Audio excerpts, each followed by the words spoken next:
Hey, cool cats and kittens. It is Dalen, and I am here with my good friend Lance. I'm sure you recognize him. Um, Lance, where are you from? I'm from right close to Grand Prairie here. I grew up on a farm north of DeBolt, so I am a Peace Country boy through and through. Um, a farm kid who is living in the big city of Grand Prairie now. Uh, and yeah, I'm with Jeffrey's Cafe, and so been almost 20 years working on that project. Coming up in May here, we're entering our 20th year. So Yeah, yeah, it's a little. you'd mentioned that earlier to me, and I was blown away. Like, I mean, everybody knows Jeffrey's is one of those staples in Grand Prairie, but yeah, the days are long and the years are short. Like 20 years, that's a congratulations. That's quite the achievement. It's one of those things where when you add it up, it means that you're older than you think you are, and that everybody that I thought was older when we started is also that much older. So yeah, it's a little crazy to be at this place, but I think it's an interesting time because again, we just see such incredible community, and that's really what we started with was the community really came behind us, and that's why we're still here today 20 years later is Grand Prairie. I think is just so supportive of their own people, and that part's been awesome. So hmm Well, I am pretty excited for this little meeting because we are going to be talking a little bit about beer. But another thing that we're really going to be focusing on is food, just because you are in the industry. So I was poking around on your website earlier today. You guys are doing curbside pickup and delivery, yep. um, and this is the third time, third day this week that I'm feasting on Jeffries. This is great. Yeah. But today we are both sharing the nachos, and I'm just gonna show people the extent of what we're doing here, because I don't know if you guys can see this, but this is what I just pulled out of the oven. I think you guys are starting them at $24 on your site, and then you can do a bunch of add-ons. And yeah, I mean, honestly, like, this is enough nachos to choke a pod of dolphins. Like, we've got, yeah, I don't know about you, but I got my work cut out for me tonight.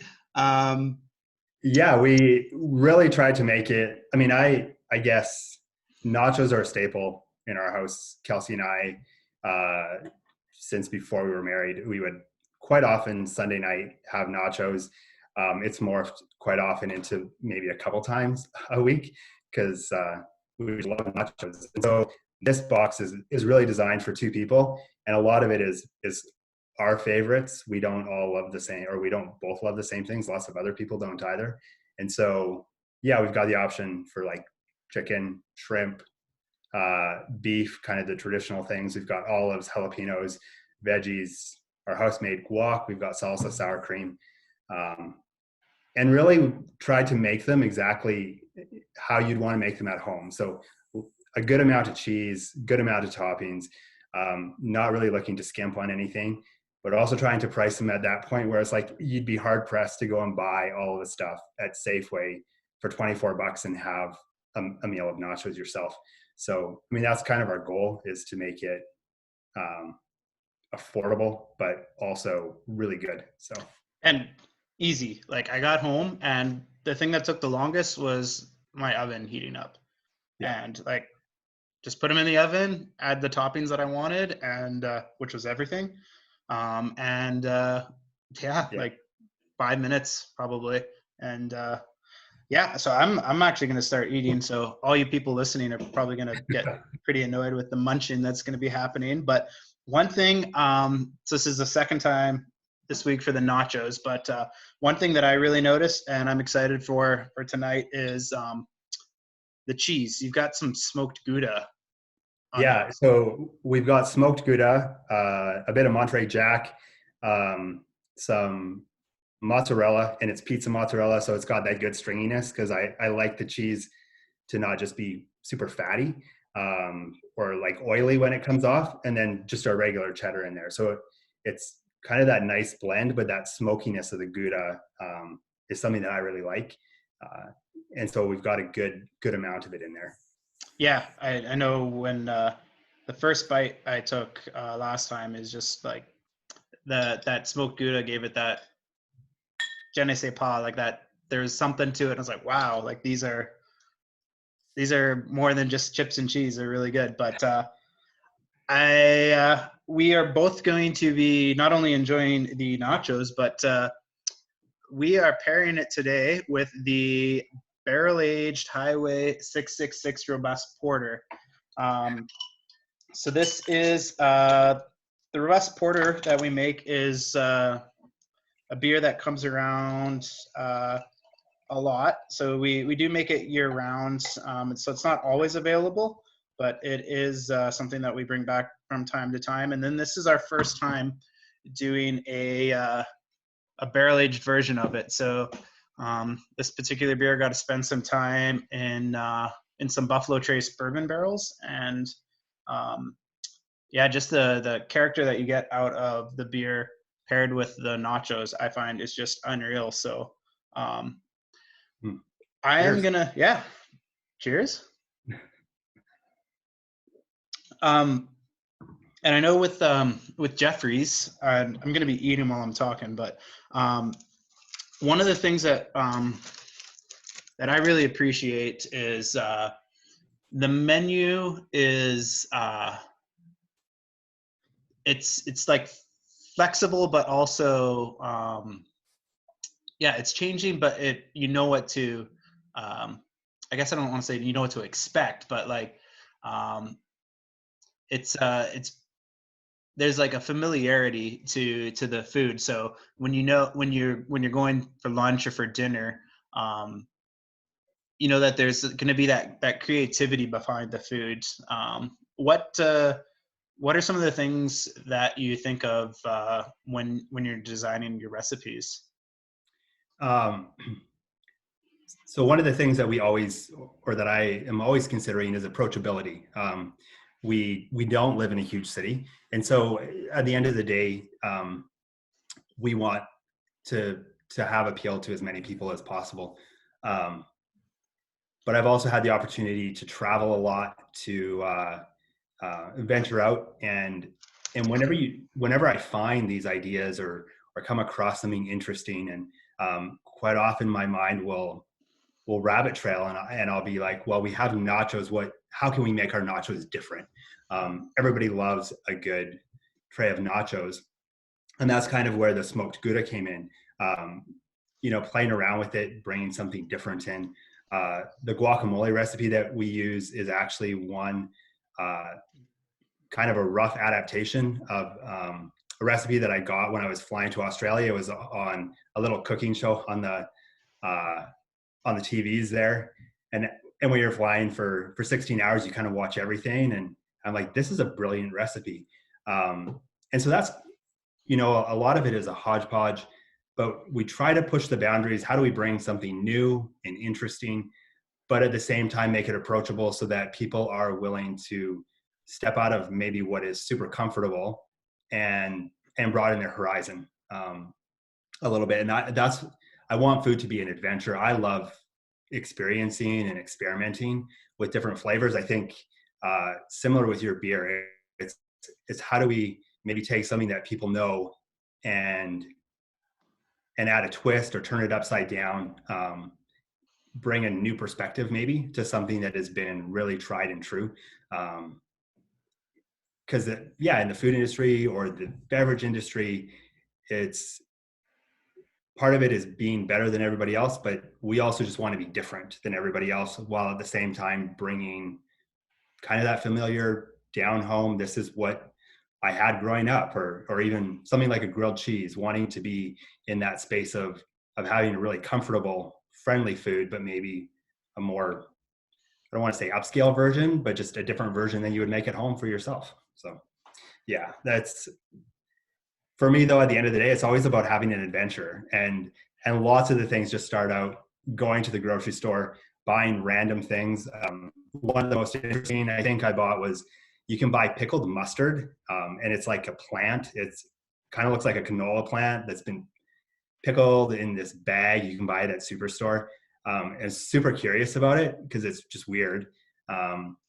Took it back, and it makes an amazing salad dressing. You just blended it up with a few different things. And so that's part of how my mind works, is going through, whether it's the cheese aisle or the international foods aisle, and just curiosity is quite often what leads to where we end up with something. So when you're whether it's designing something for the cafe or cooking at home, do you typically start, when you're coming up with something new, do you typically start with like that one curiosity, like that one ingredient, and then expand on that? Or do you typically have like a base idea, like tonight we're making fish, or tonight we're making chicken, and how can I make it a little bit more creative? Or is it, well, tonight I've got these oddball capers that I found, what would go well with them? So it can go both ways. Quite often, it's more driven by a concept, or right now with our family dinners, we've got a different meal package every night. So Monday, we were talking about this a little bit. I think we do a roasted chicken, and so this past Monday, we did a tandoori chicken. The Monday before, we did a rosemary and garlic roasted chicken. We've been using some blackwood honey with the carrots, and so that's a local honey. So part of it is exploring how can we do something really traditional, like a roasted chicken. Everybody has roasted chicken. You can go and buy rotisserie roasted chickens at pretty much every grocery store. And so then how can we take something that's really comforting and really appealing to a lot of people, something that everybody can make at home, and how can we make it different, I guess, but still approachable. And then tomorrow, Friday, we've kind of been doing fish. So we did a soy ginger trout last week. This week, we're doing a banana leaf wrap tilapia with it's got a mango and coconut paste on it, wrapped up. We roast it in the oven and then do it with a coconut fried rice. So very not Grand Prairie, but super flavorful. And it's just something, it's a recipe that I actually came up with. We were packing up to go on a backpacking camp out, and I wanted to take some interesting food. And so I made these up and froze them solid so that we could pack them out for 2 days, and then pulled them out and just threw them right in the fire. And so that's where it came from. And it's like, tasted super good. And now it's an item that we've had on our menu several times in the restaurant. And so it's interesting how some of them come about and how they translate into whether they work in the restaurant or whether it's something that just doesn't work well in a commercial environment. But quite often it'll be driven by, more a plan. We want to do fish. And so what can we come up with?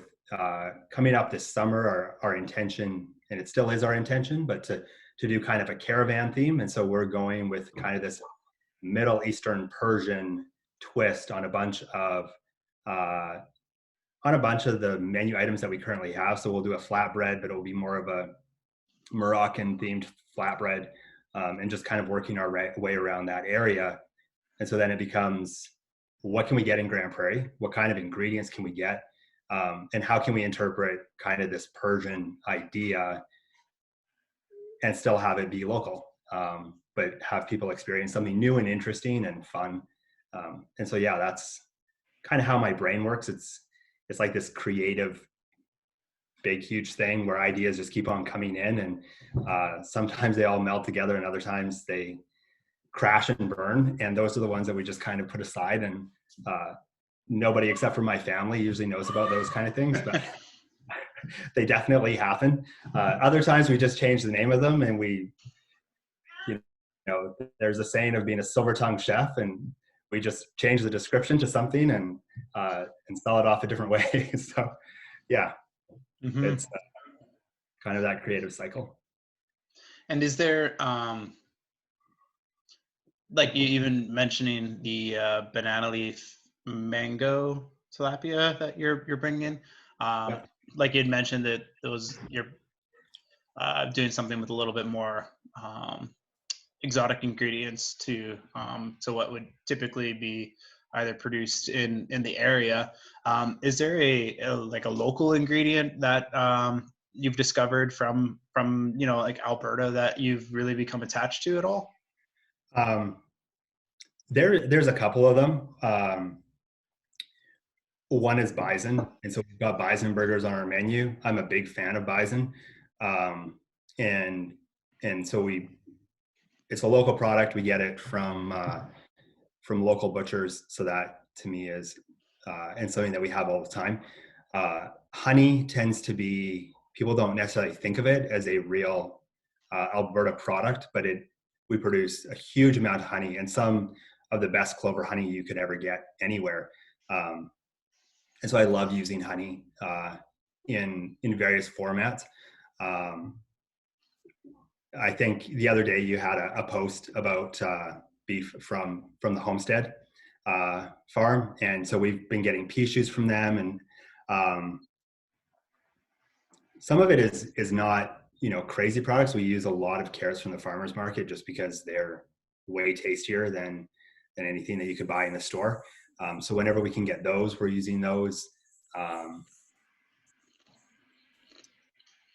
Yeah, the other thing that we've been experimenting with, and I hope to bring it in, I actually did it for my sister's wedding last year, is I took canola seed, and growing up on a farm, I mean, canola is pretty normal for us, and made it into basically a Dijon.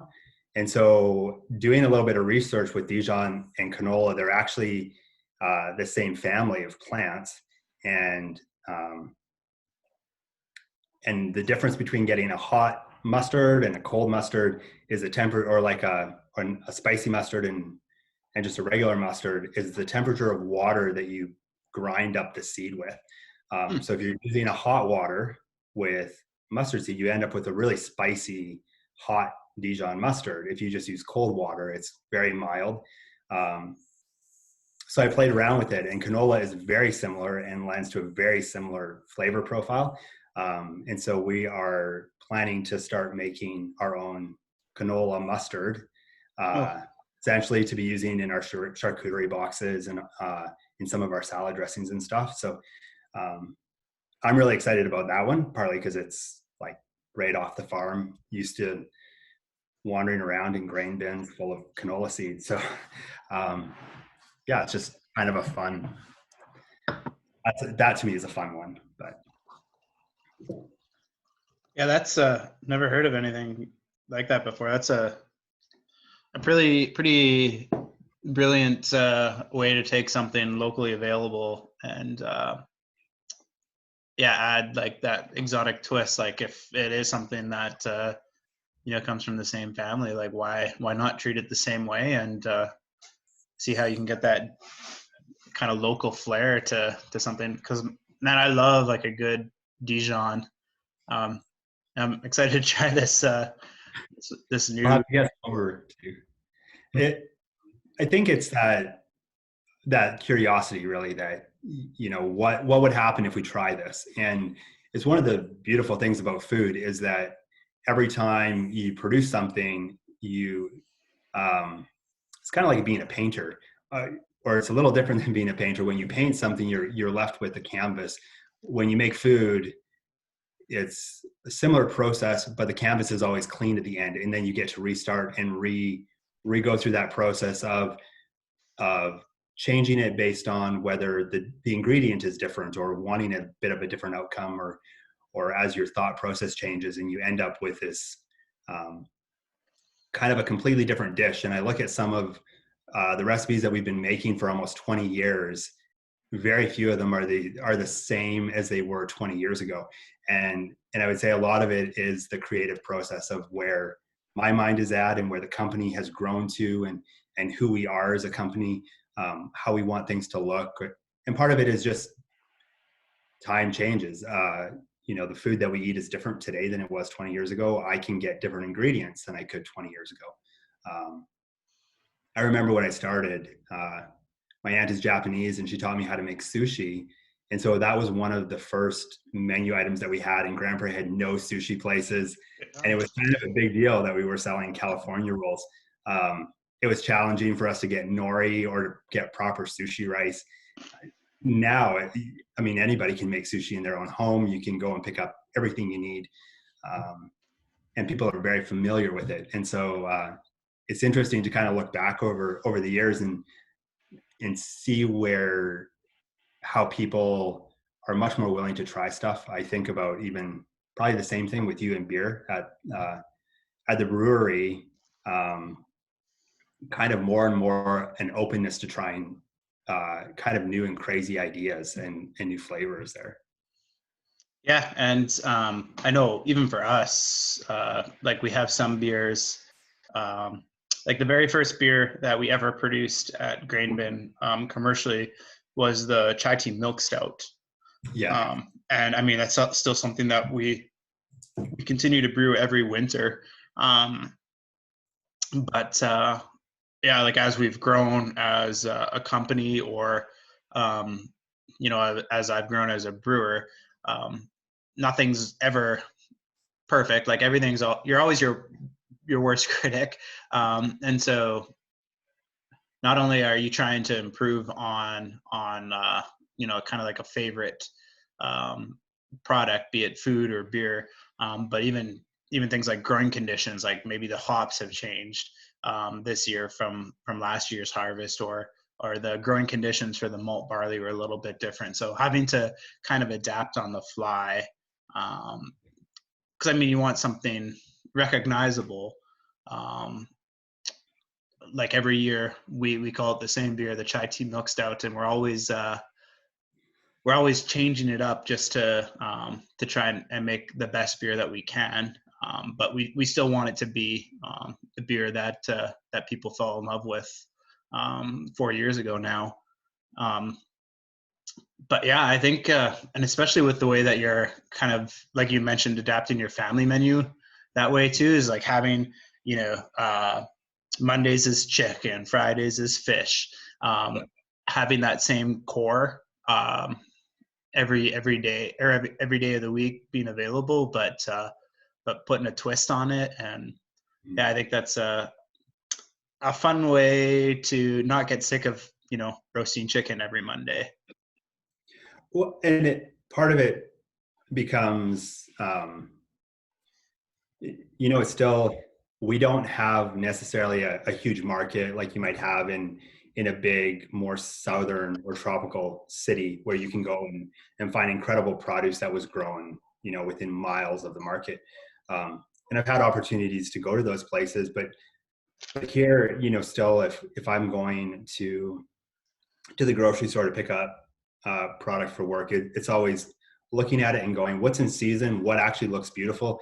I mean, it's pretty rare that we just blanket order in big, huge cases of a product. I still quite often we'll go to the grocery store and we'll be checking, what mangoes are nice, what's in season right now, and trying to cook with that. And that's what we're trying to send out to people, so that it's not, that becomes part of the equation of, we're doing up a chicken dinner, but the side dishes are also become really important to me. It's like, what vegetables were really nice.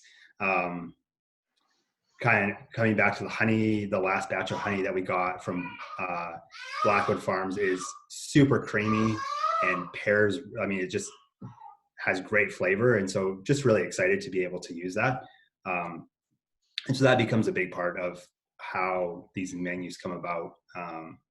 It's not just what we think is going to sell or what we know will sell really well. And that's part of it. That's why we choose chicken for that day, or on Tuesday we do ribs, and we keep the ribs because people love them, but we do change up what the side dishes are, or what the preparation might be.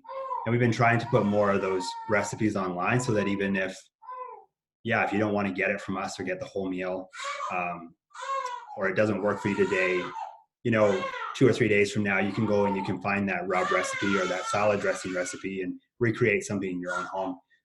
Kind of have that experience, and trying to put a little bit more of that out there as well right now. So Yeah, and I mean, even as you can hear in the background, or like how we were talking before, like um, I come from a big extended family. A lot of us are in the area. Um, Obviously, you come from a large family as well. But things have kind of the last few weeks changed a little bit.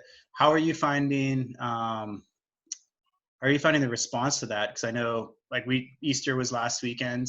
That's usually like a big family get together, and that would be the time that the chef would shine making the Easter dinner. How do you find like the response of people not being able to necessarily do meals the same way anymore? um, I guess it's been a twofold thing. There are families like ours where we are used to gathering, big families, and it becomes hard. And so then you find unique and different ways of how do you connect and kind of share in a similar experience. And that's, as I was mentioning before, we created these boxes so that even like right now we're sharing the same beer, the same nachos, um, just not in the same room. And so we can still have this conversation and feel like we're connected. I feel like food connects people. Um, but then there's also a lot of people that kind of haven't had a lot of time to sit around a dinner table as a family.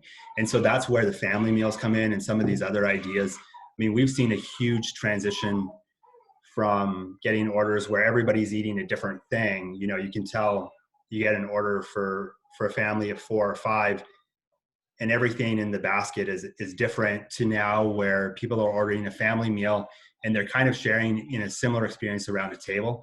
And that to me is exciting, because gathering and spending a little bit of time with food connects people. And whether it's just kind of catching up, and even if you spent a lot of the day together, being like, well, how's your day? How are you feeling? What's going on? But also with these boxes, it's like you and I can order one, can deliver it to you, deliver it to me. We can get beer. You guys deliver beer. We can deliver beer now. And so we can actually connect differently. And more we're hearing stories of people sharing like wine and charcuterie night, or people getting back to where they're actually celebrating a date night, even though they're spending lots of time together, still being intentional with that. I think there's a lot more intentionality around food than there was 2 months ago. It was kind of something that had to happen. Now people have time to enjoy it. They can cook more, but still, huge support from the community, people really connecting, and just really encouraging us as we go out. I mean, our menu is changing pretty dramatically. I feel like we're rewriting the whole entire business plan right now. And but the response from people has been great. And so lots of these things are things that we will continue doing once we come out of this time. And I think there will be a big shift in the way that people experience food, I think, moving forward, and even just gathering. What does gathering look like? People that are maybe afraid of technology before are going to connect more through this. So yeah, I think it's kind of exciting. You can look at it as sucks, and I really hate all that's going on, or you can say, well, this is what we've got to do right now. Whether you agree with everything that's going on and what the government has required, it's like, we're all in it. This is where we're at, and you can either work with it, embrace it, and still connect with people in different ways and find unique ways, or you can just be really sour about it. And so I guess we found a lot of people are really trying to make the best of it and find good ways to still connect. And so, yeah, in terms of, for me, it's been hard. I love being with people. We love serving. I think anybody that's in the service industry, this is a challenging time, just because it's hard to serve people when you kind of even just driving up to a house and leaving a box at their front step, and not kind of getting to see the response of somebody or know that you've done well, or being able to come back and be like, actually, we missed something on that, or we screwed something up, and I can't just run back to the kitchen and remake it. That part is hard for us. I mean, that's hard for me personally to, I miss the people, I miss the customers. But again, there, it's even getting out on social media more, being more, this is my life, letting people into what's going on. As you can hear, there's a baby in the background, and that's a new addition. And it's, it's sharing those bits and pieces as there's opportunities. So. And I know personally with us too, like I've found exactly like how you mentioned, like it's when the tap room's open and you can release a brand new beer and people come in and try it, you can pour them a sample, and just seeing their reaction. I mean, it's the same way beer and food, like people have different taste preferences, and that's what makes it exciting. That's why you have a menu, so that people can choose their preference. And just having that constant feedback too is something that I found that I've definitely missed out on. Where like you said, like places where we missed, where we could go to improve, or things that we really were trying to accomplish, and sometimes we hit it on the head, sometimes we don't. And so I'm hoping that however long this lasts, like we don't stagnate because we don't have that constant feedback. I noticed too, even with me and my wife, like we got 2 kids and another one on the way, and it's hard to socialize with both me and Lisa working, and then when we get home, we want to spend time with the family, whether it's each other or the kids or all together. But we've actually noticed that we've found a lot more time to be social. Like we live out of town, and so driving into Grand Prairie it's a little bit of a chore. And we found that taking 10 minutes for a video chat or a phone call, or an hour to play board games online, we're definitely more open to doing that now than we were before. So I guess that's one of the silver linings that we've noticed too, is we have the ability to be intentional with a lot more of our relationships, and where we're spending time. And we've got the time and the ability now to make it happen, even though it's not it's not the same as it was before. But even like this, like having the time to talk and share food and beer, while it's not the same as it would be like face to face, it is it's I mean, I don't even know if we've had a meal and food together before. So I mean, so it's something that would have happened before, and so it is something that we're able to take advantage of now. Are you wanting to talk a little bit about some of the ways that I know you talked about like your wine and charcuterie? I mean, we're working together now with the nacho and beer pairing. Is there any of those, like I said, like you can go to jeffreyscafe.ca, I believe was where I went. jeffreyscafe.ca.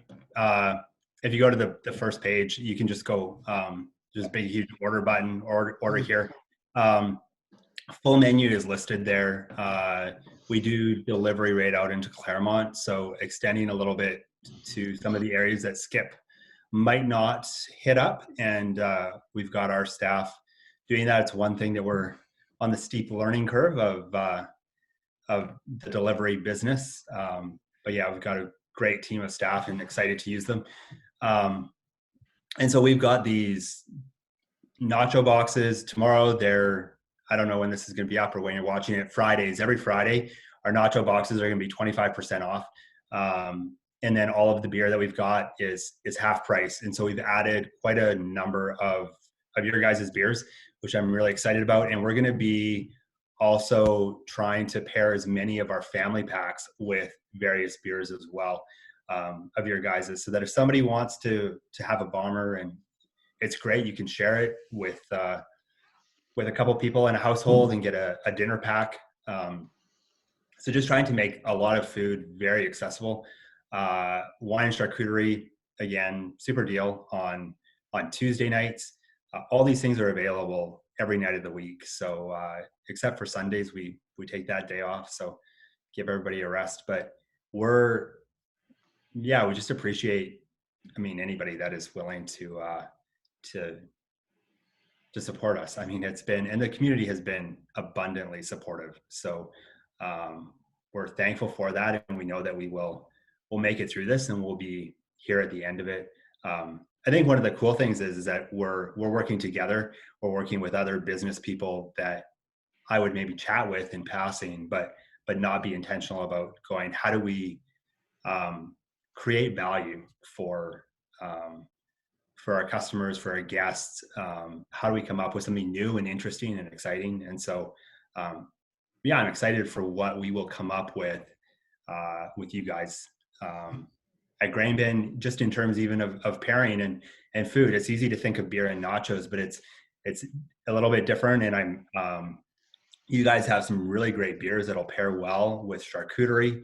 I know one of the beers we were talking about, and you're like, duck is a thing, and we actually have some duck. So next week on our family pack menu, you'll see duck, and we'll be pairing it with one of your guys' beers. Just excited for where, kind of for the adventure of what's going to come out of this. Even if it's just having really great food and drinks, it's not a terrible thing to come out of it. So, I think that, and I guess we'll see how it all pans out. But I know we're hoping to be able to offer a couple of pairing suggestions. Maybe something a little bit more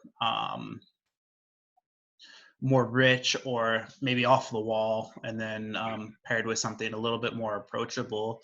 And kind of how we mentioned, like, everybody has different preferences, and just trying to make sure that we can come up with a balance of food that pairs well with the beer. So I would definitely encourage anybody that's watching to definitely to reach out to Lance at Jeffries, and even doing wine and charcuterie, or beer and nachos, or finding something that works, and still be able to do like a mealtime, whether it's with family or friends. It can still be something that is special. And I know we're hoping that that the beer that we produce can add to the time together, and obviously would assume the same thing with the food to do the same thing. Why don't we talk quickly then about the nachos? And we picked, like I mentioned, we picked our barrel-aged HWY 666 robust porter. So it's 8.8%. So it's a little bit stronger than some of the beers that you can find off the shelf. As you can see, it's dark. It's pretty rich. It's a English ale yeast, so you get a lot of fruity esters. Lots of I get cherry, and then with the barrel aged version, spending as much time as it did in the charred oak, I feel like the vanillins that you get out of the oak pronounce the sweetness a little bit more. I don't know how long we've been going, but this is definitely a sipping beer. It's one that would last 18 pounds of nachos, or whatever that is.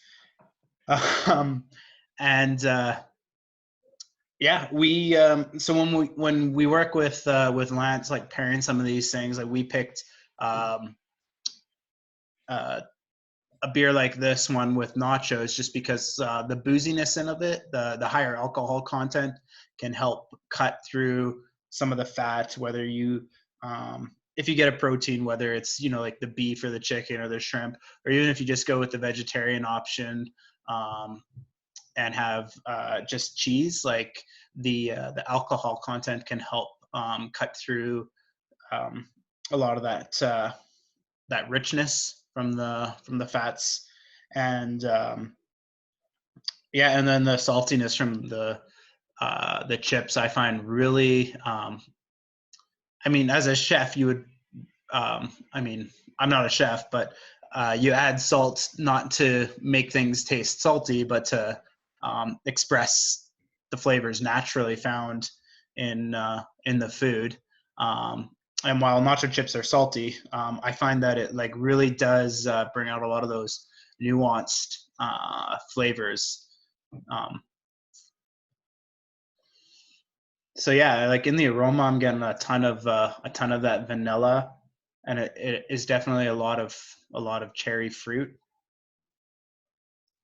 Yeah, And yeah, I really like the way that you kind of have the saltiness from the chips, and it works so well with the sweetness that comes through, kind of that cherry. I mean, I love an old fashioned, and this is kind of reminiscent of that. You really do get that bourbony kind of cherry scent coming through it. Which when you had recommended this one, I'm like, in my mind, I'm like, porters are usually a heavy beer. And then you have the fattiness from the cheese, and together they work so well. I actually find this porter to not be as heavy as lots of other ones I've had. It's rich, it's super flavorful, but it's not something that sits heavy. And and maybe not oddly, in my mind, oddly, the combination of the porter and the nachos work so well together. They enhance each other, and it's yeah, I love it. yeah, it's pretty interesting, especially with nachos, because it's such a like a selective food. So like I obviously am looking at what I'm grabbing, and so like having a jalapeno and then taking a sip and just having that like spice like balance off of the rich decadence. It's just like, wow, this is something else. And then grabbing an olive and having that like umami flavor, and then taking another sip and you're like, wow, the beer is completely different. Yeah, I think this is going to be something that I think I'm going to really enjoy working on, is pairing the food with beers, and coming up with these different ways that the flavor profiles like play off of each other. Yeah, Ah, it's I know when we were talking earlier today, we got a bunch of the healthy seltzer in the I think the pink lemonade one, and I like that. I didn't bring any with me, but definitely kind of you can go the other end of the spectrum where you have something super light, and I think you can have some of those kind of citrusy notes or the tea that comes through in that would work well with this. For if you're looking for kind of that lighter experience. Um, this Highway 666, I'm like, this just brings nachos to like a different level altogether, where it's like you need some candlelight and some flowers, and you've got yourself just a great date night. Um, but yeah, no, I'm very surprised actually how well they work together. mm-hmm. Wow. Well, this has been Thanks for fun. the beer. Thanks for the beer. I sure appreciate it. Oh, thanks for Thanks the for the pairing. nachos. Yeah. Anytime. Um, yeah, this has been super fun. So Yeah, and I mean, I'll just show everybody. So I've been, luckily Lance has been the guy talking, and so I've just been enjoying the nachos. And so far, that's the corner that I've been working on. So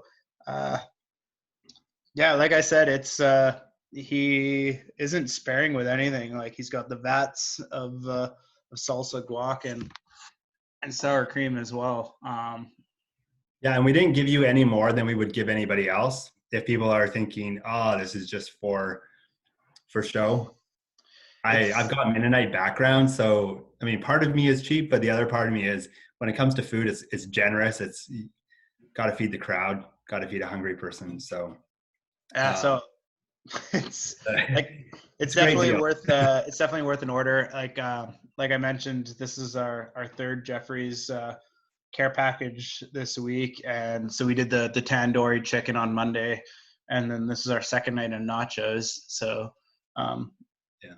yeah, they're worth ordering, and they're worth ordering twice. So I definitely recommend checking out jeffreyscafe.ca if you're in town or the surrounding area and order some food.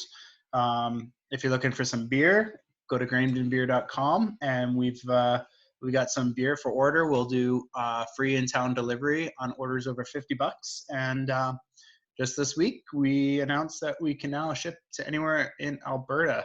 So yeah, if Great news. you're yeah, it's pretty interesting to see some of the flexibilities that are coming out of the woodwork with I, I would someone say if who's it's trained. not around GP, just get a mixed pack, get a case shipped out. It will be well worth getting your hands on some of this beer. So Yeah, and especially something like I said, the barrel aged HWY 666. It was a one off. I think we got maybe 4 cases left, and so we'd be happy to share them with you, especially over a plate of nachos. But sounds great. yeah, Thanks, Dalen. thank Appreciate you, it. Lance. This has been a lot of fun. Yeah. And anybody that made it to the end, thank you so much. Cheers. Cheers.